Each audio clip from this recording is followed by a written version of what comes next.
Ok, bonsoir chers élèves.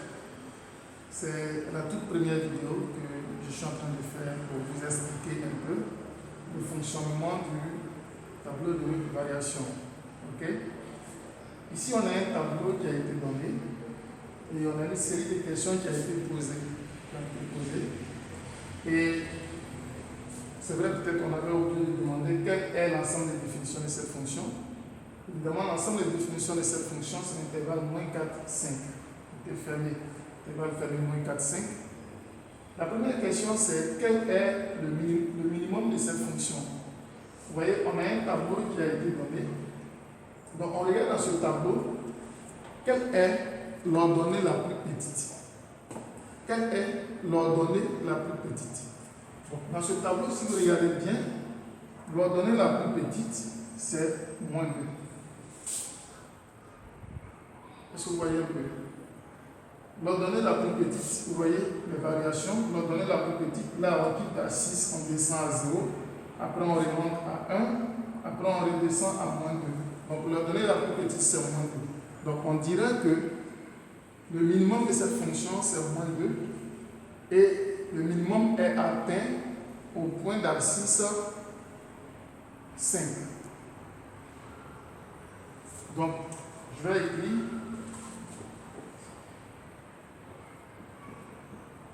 le minimum est moins 2 et est atteint en moins 2. Est atteint en 5. Ok. Après, on vous demande quel est le maximum de cette fonction. On fait un raisonnement analogue, mais cette fois-ci, on va regarder l'ordonnée la plus haute. Donc je regarde, je quitte 6, je descends à 0, après je monte à 1, après je redescends à moins 2. Donc vous voyez, l'ordonnée la plus haute, c'est 6. Ok? Puisque je quitte à 6, je descends à 0, après je monte à 1 et puis je redescends à moins 2. L'ordonnée la plus haute, c'est 6. Donc on dira que le maximum de cette fonction, c'est 6. Et est atteint en moins 4.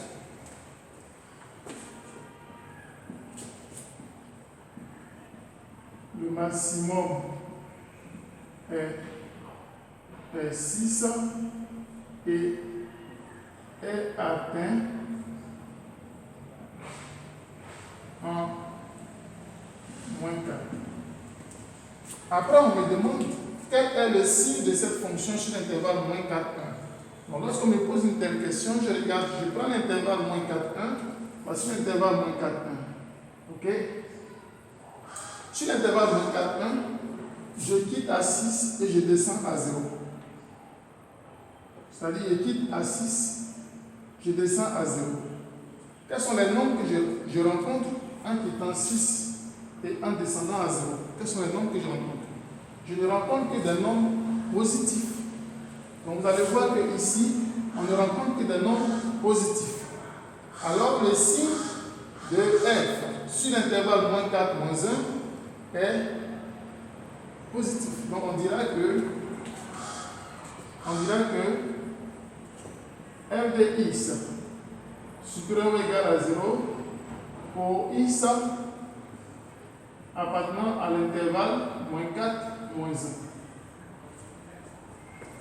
De même, je fais un raisonnement analogue sur l'intervalle moins 1, sur l'intervalle moins 1, 3, je quitte à 0 et je monte à 1. En quittant à 0 pour aller à 1, je ne rencontre que des nombres positifs.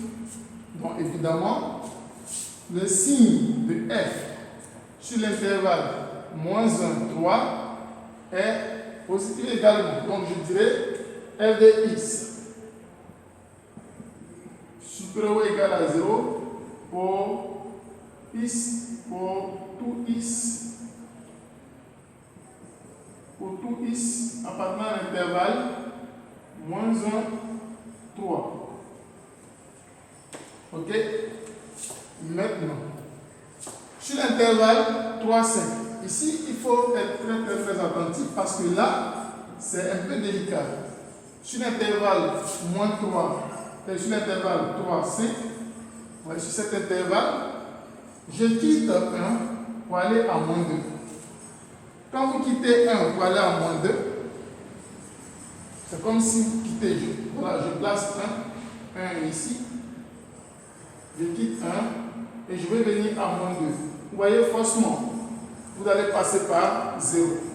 Donc lorsque vous quittez un nombre positif, de façon générale, lorsque vous quittez un nombre positif pour aller à un nombre négatif, vous serez toujours obligé de passer par 0. Vice versa, c'est-à-dire si vous quittez un nombre négatif pour aller à un nombre positif, vous serez toujours obligé de passer par 0. Donc vous allez voir que ici, il sera obligé de mettre comme 0 ici. Vous dites que forcément, il y a un nombre ici, un nombre que je ne connais pas, dont l'image va donner 0. Voilà. Un nombre que je ne connais pas, que je peux appeler alpha, par exemple, dont l'image va donner 0. Ok. Donc, l'image de alpha, ça sera donc 0. Donc 0, l'antécédent de 0, c'est alpha. Pourquoi? Parce que je sais qu'entre un nombre négatif et un nombre positif, forcément, il y a un 0.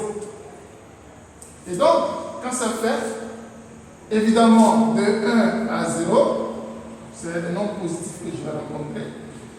De 0 à moins 2, c'est le nombre négatif que je rencontre. Donc, sur l'intervalle 3, 5, sur l'intervalle 3, 5, il y a un nombre que je ne connais pas, dont l'image est 0. Et donc, si on me demande quel est le signe de f sur l'intervalle 3, 5, je serai obligé d'écrire la chose suivante.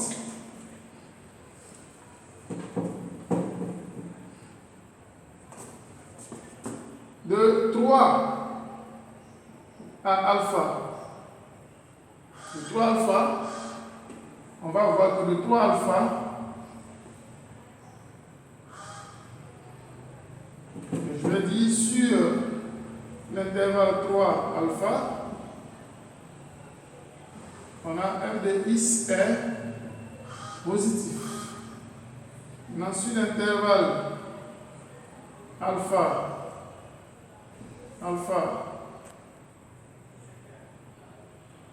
5, f de x est négatif.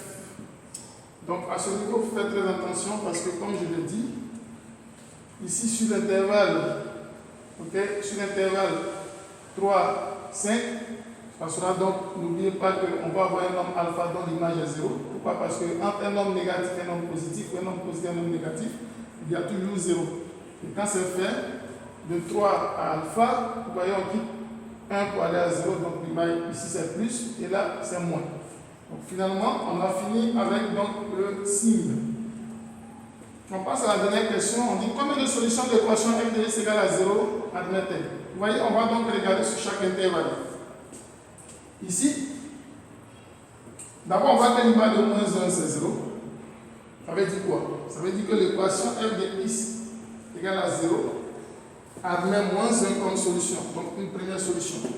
Donc moins 1 est une solution de cette équation. Pourquoi? Parce que f de moins 1 égale à 0. Donc moins 1 est une solution. C'est une première solution. Donc, après je regarde ici.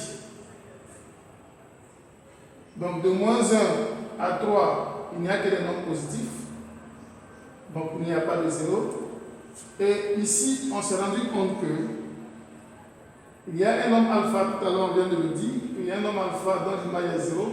Donc f de alpha égale à 0 également. Donc finalement, on obtient deux solutions. Donc l'équation f de x égale à 0 admettra deux solutions sur l'intervalle moins 4, 5. Si on me posait la question, combien de solutions cette équation admet-elle sur l'intervalle moins 1, sur l'intervalle par exemple 3, 5, je dirais que sur l'intervalle 3, 5, l'équation f de x égale à 0 admet une seule solution. Donc voici une petite vidéo que je voulais bien faire pour vous expliquer un peu le fonctionnement des tableaux de variation. Je vous dis au revoir et à très bientôt pour d'autres préoccupations. Merci.